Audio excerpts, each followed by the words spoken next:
of lightning behind him. Anyway, one day, this lightning, it landed down in the middle of a tree stump and it started the first ever fire.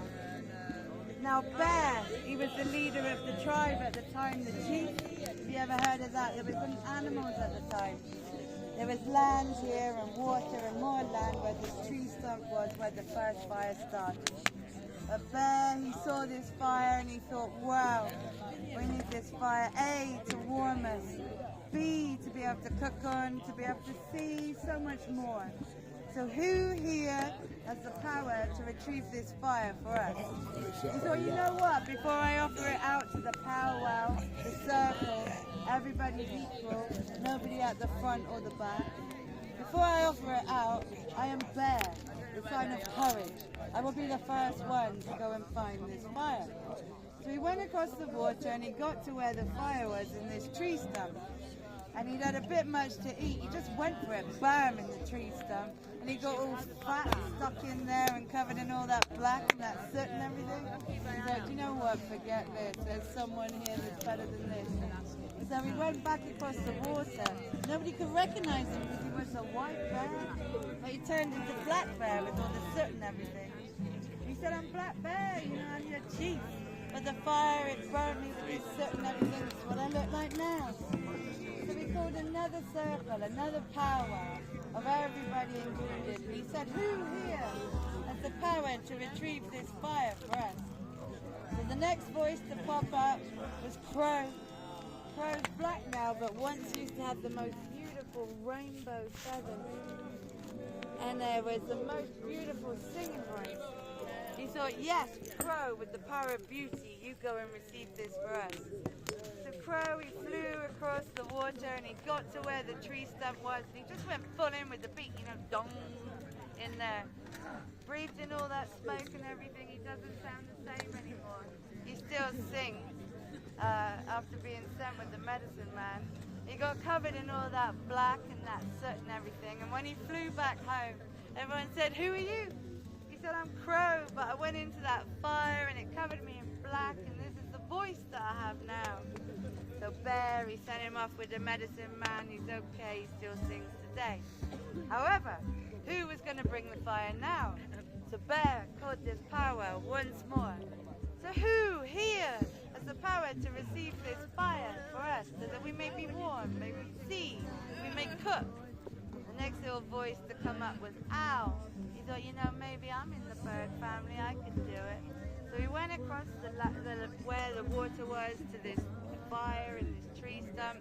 He thought, you know, I'm not going to be like Bear and Crow.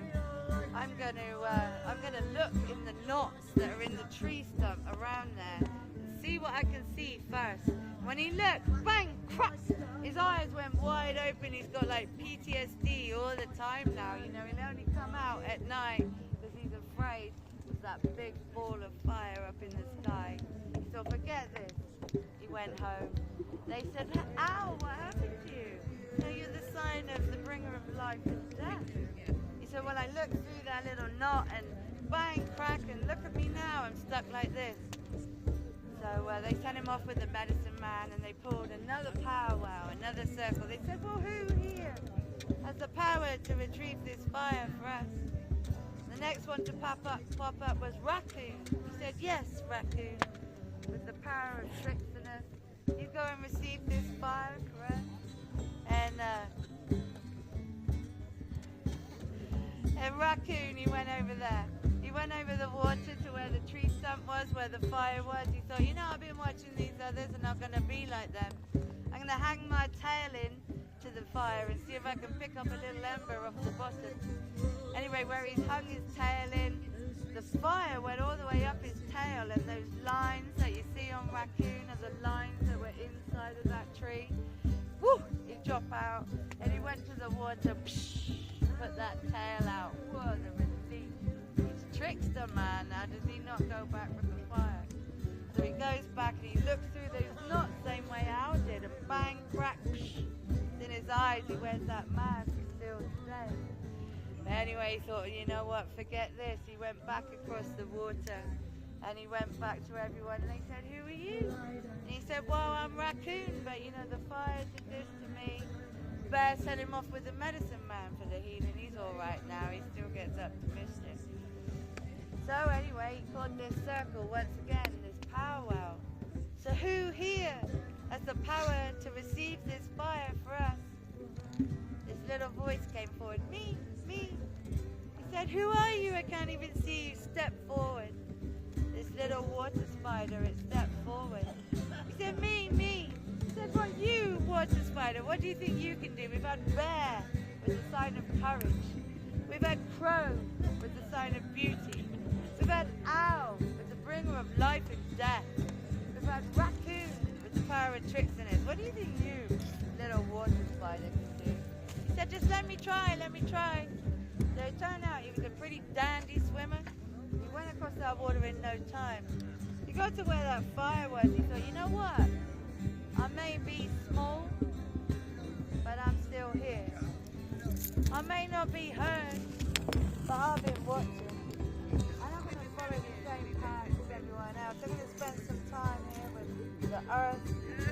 And he did that, and he dug around, and it was clay that was in the earth. My people are from Mississippi, and there's a lot of red clay there. He was digging around in the earth there, and he made the first ever pottery bowl known to earth. It cooked real nice next to that fire, and then he made a little lid that fit on top of it, and that cooked real nice too. Fit on the top of his back. And when he was looking at where he'd been digging in that clay in the earth, he thought, let me just think, can I go under, into her, the mother, go from underneath and receive this fire as it is something that we need? So he went underneath, and he got this little bit of ember, and it was hot. It was hot, hot, hot. And the more that he gave it oxygen, it began to speak. And it said, feed me, feed me. He said, what shall I feed you? He said, sticks and leaves, sticks and leaves. So he gave him the sticks and leaves, and he got bigger. He said, feed me, feed me. He gave him sticks and leaves, he got even bigger. He's roaring, feed me, feed me. He got a bit scared about it. He thought, you know what, I'm going to stop feeding you. He went all the way back to being a little ember. And he put that ember in his little pot that fitted on his back, and he put that lid on top. He swam real dandy fast across that water.